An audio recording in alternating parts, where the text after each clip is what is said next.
कबीर साहब ने कहा, विचार करना, मैं कथा कोई कबीर साहब का नहीं कह रहा, अहंकार। विद्या का अहंकार भी जहर है, जहर जहर। गाने बजाने का अहंकार जहर है, जो पतन कर देता है भक्ति से। उसका हमेशा ध्यान रहता है सारे ग म प द नि सा, छूट जाएगा, वहां से लिंक टूट जाएगा।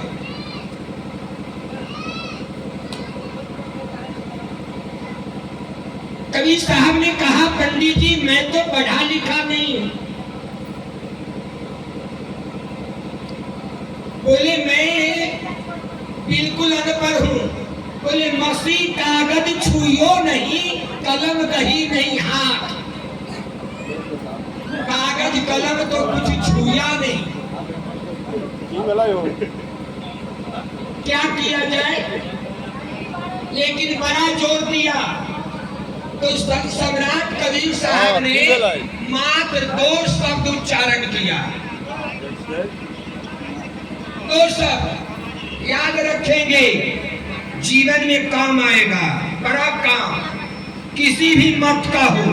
बोले आप पंडित जी बताओ, पढ़कर समझे कि समझ कर पढ़े। आधार कार्ड ले ले लगे लगा, पढ़कर समझे कि समझ कर पढ़े। आवे पद्मनाभाचार्य पंडित जी संस्कृताचार्य दी लीट PhD यूनिवर्सिटी का। अपने जमाने का दिमाग चकरा गया। शाम का समय हो गया। कबीर साहब ने कहा, एक काम करो पंडित जी, रात में निश्चित से सोच विचार लेना और तब आकर बताना। हमारा यही कहना है कि पढ़कर समझा कि समझ कर पढ़ा। अब क्या नींद आए पंडित जी को, पद्मनाभाचार्य, क्या भूख लगे, क्या प्यास लगे।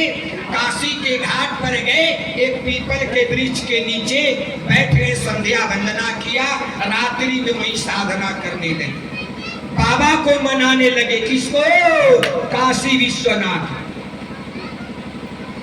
कहा बाबा मेरी लाज बचाओ। बाबा ने एक माया की रचना की, भगवान शिव ने। जितने वो जिस पेड़ के नीचे बैठे थे, उसके सब डाल पर एक एक प्रेत बैठा था। एक एक प्रेत एक एक डाली बनाकर बैठ गया, एक डाली खाली, एक डाली खाली पड़ी। तो बाद में एक बूढ़ा प्रेत आया और खाली डाली पर बैठ गया। तो जो पहले से प्रेत सब पर बैठा था, कहा अरे मूर्ख, तुम इस पर क्यों बैठ गया। बोले क्यों, खाली था। कहा खाली नहीं है, यह सुरक्षित है, आरक्षित है, यह आरक्षित कोटा है, रिजर्वेशन इसका हो गया। बोले किसके लिए। बोले एक पद्मनाभाचार्य पंडित जी है, संस्कृत में आचार्य प्राचार्य है। उसमें ज्ञान का इतना अहंकार है कि सारे पंडित और ज्ञानियों को शास्त्रार्थ करके अपमानित करने का काम किया है। इसलिए जब वो मरेगा, पद्मनाभाचार्य पंडित जब मरेगा तो वो ही प्रेत बनकर आएगा, उसी के लिए डाली खाली। अब पद्मनाभाचार्य सुना, नीचे बैठे थे और खोपड़ी खराब हो गई। सवेरा हुआ, दौड़े दौड़े कबीर के पास गए। कहा महाराज मुझे ज्ञान का अहंकार हो गया था। ज्ञानी तो मैं था, लेकिन परम तत्व ज्ञानी का संगति नहीं हुआ था। मेरा कल्याण कीजिए।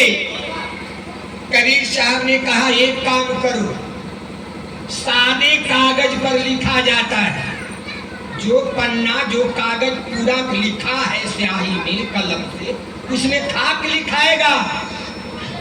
कहा तुम्हारे हृदय में अहंकार का कहानी लिखा भरा है, जाकर गंगा में पहले सबको भसाओ, कोरे कागज हो जाओ, तब आना। बेचारे पद्मनाभाचार्य गए और गंगा में मानसिक स्मृति से, पूजन से, आराधना से अपने अंदर अहंकार का जो रोग था, जो दोष था, उसको प्रवाहित किया और कबीर के पास आए। कबीर ने कहा बस अब कोरा कागज हो गया ना, अब कुछ मत करना है। बोले केकर करना क्या है? बोले एक काम, बोले आज से तू केवल राम नाम जप। जो कबीरपंथी हैं उन्हें मालूम होगा, कबीर मत का सबसे मूर्धन्य शिष्य हुआ, इसका नाम पद्मनाभाचार्य था। हमारा कहने का अर्थ ये है, परमात्मा किसी जाति के बंधन में नहीं है, किसी धर्म में नहीं है, किसी शाखा संप्रदाय में नहीं है, किसी भाषा में नहीं है। कोई कहता है कि अमुक आदमी संस्कृत में अमुक संत, अरे साधारण लोगों की बात जाने दो। अभी देश में कुछ हलचल है,